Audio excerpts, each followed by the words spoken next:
नमस्कार साथियों, उम्मीद करता हूँ आप सभी शानदार होंगे। और आप सभी जानते होंगे कि बिहार का जो होम मिनिस्टर है वो आपको सम्राट चौधरी को सौंप दिया गया है। और आपका इस पर क्या राय है, क्या विचार है, ज़रूर से कमेंट करके बताइएगा। फ़िलहाल हम बात करते क्यों दिया गया है और उसके अंदर क्या क्या काम आ सकता है।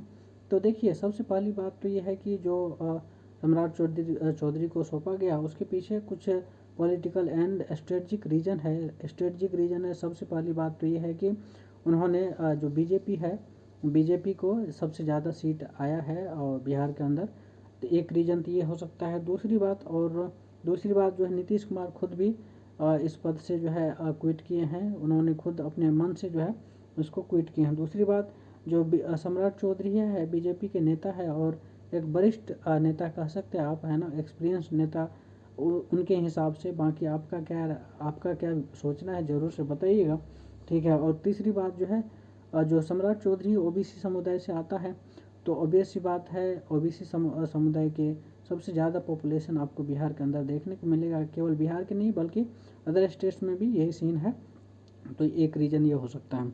उसके बाद जो है, अमित शाह ने भी इस पर एक बयान दिया था कि उनको जो है एक अच्छा मिनिस्ट्री जो है, अच्छा डिपार्टमेंट जो है दिया जाएगा, ताकि वो इस पर अच्छे से काम कर सके। तो ऑब्वियस सी बात है, उनका भी एक रुझान रहा है, ठीक है।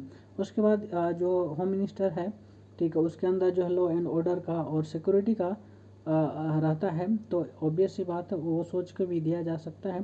तो ये एक और रीज़न है, ठीक है। तो कहने का मतलब, जो पावर और पोर्टफोलियो का एक इम्पॉर्टेंट डिपार्टमेंट है, वो आपका होम मिनिस्टर ही है, ठीक है।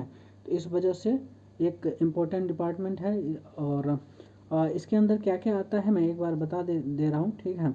जैसे जो लॉ एंड ऑर्डर है राज्य का जो भी है, ठीक है, तो वो आपका होम मिनिस्टर ही कंट्रोल करता है। उसके बाद पुलिस और सुरक्षा बल जो है उसके अंदर आता है होम मिनिस्टर की। फिर फायर से रिलेटेड जो फायर सर्विस है, ऑपरेशन से रिलेटेड जो भी सर्विसेज है, वो सारे जो है आपका होम मिनिस्टर के अंदर आता है। फिर आईपीएस बीपीएस वो सब जो है, जैसे पुलिस सेवा प्रबंधन, वो सब जो है आपके इसी के अंदर आ जाता है। क्लियर है।